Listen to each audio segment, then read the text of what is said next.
welcome to Glow with Key ဒီနေ့မိတ်ဆက်ပေးမှာကတော့ပတရားရောက်ရင်မဖြစ်မနေသွားတဲ့နဲ့ခေါ်လန်ကျွန်းခေါ်တော့မှာဖြစ်ပါရဲ့ရှင်။ကိုရောက်နေတဲ့နေရာကကြတော့ပတရားကန်းချီကနေပြီးတော့ခေါ်လန်ကျွန်းဘက်ကိုကူမဲလေစိတ်ကိုရောက်ရှိနေတာပဲဖြစ်ပါရဲ့ရှင်။ခေါ်လန်ကျွန်းနဲ့ပတရားကိုကူမဲဆိုရင်အသွားပြန် speed boat နဲ့ကူမဲဆိုရင်တော့ပတရား50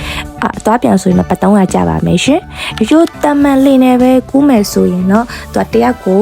30ပဲခဲကြရအသွား30အပြန်30ဆိုတော့60ပဲပေါ့။ဒါပေမဲ့စောင့်ရတာတော့နည်းနည်းကြာပါတယ်။ speed boat ကကြာတော့15မိနစ်လောက်ပဲစောင့်ရတယ်ပေါ့နော်။ကဲ speed boat စာရင်းနဲ့တက်တိဖန်ခဲ့ပါတယ်။အခုကတော့လှေပေါ်ရောက်ရှိသွားပါပြီပေါ့နော်။လှေလေးတော့ဆက်ထွက်နေပါပြီ။ခီရို8ထိုင်းရောက်3ရေခဲချောင်းဘတ်20ဆိုလည်းမမြင်ပါဘူး။ပြန်ပြီးမြန်မာငွေနဲ့တက်ကြည့်မယ်ဆိုရင်2000ကျော်လောက်ကြာပါရဲ့ရှင်။သူ့ရဲ့ကြာချိန်ကကြောင့်25မိနစ်နိုင်ခွဲလောက်တော့ကြာပါရဲ့ရှင်။ပတရားဘက်ကနေပြီးတော့ခေါ်လန်ကျုံကူတာကအခုကတော့ခေါ်လန်ကျုံဘက်ကိုရောက်ရှိလို့လာပါပြီ။ကီလိုဂျက်စကီစီယာဒရုန်းနဲ့ရိုက်မယ်ဆိုသူတို့တော့ပတ်900တောင်းနေ250 300နဲ့ရအောင်စစ်ခဲ့ပါရှင်။ဒါပြီး jet ski စီးတာကို1500တောင်းရင်1200 1300နဲ့စစ်ခဲ့ပါနော်ပြီးတော့ခေါ်လန်ကျုံရောက်ချင်းဟိုဘက် jet ski စီးရဲ့ကမ်းခြေဘက်ကိုသွားရင်စိုက်ကင်းနဲ့သွားမယ်ဆိုရင်အသွား30အပြန်30ကုန်ပါရဲ့လိုင်းကားနဲ့ဆိုရင်တော့အသွား20အပြန်20လောက်ပဲကြာပါရဲ့ရှင် jet ski စီးတာရောတင်တာရောကိုတူတင်မိနစ်40လောက်ပဲကြာပါရဲ့ရှင်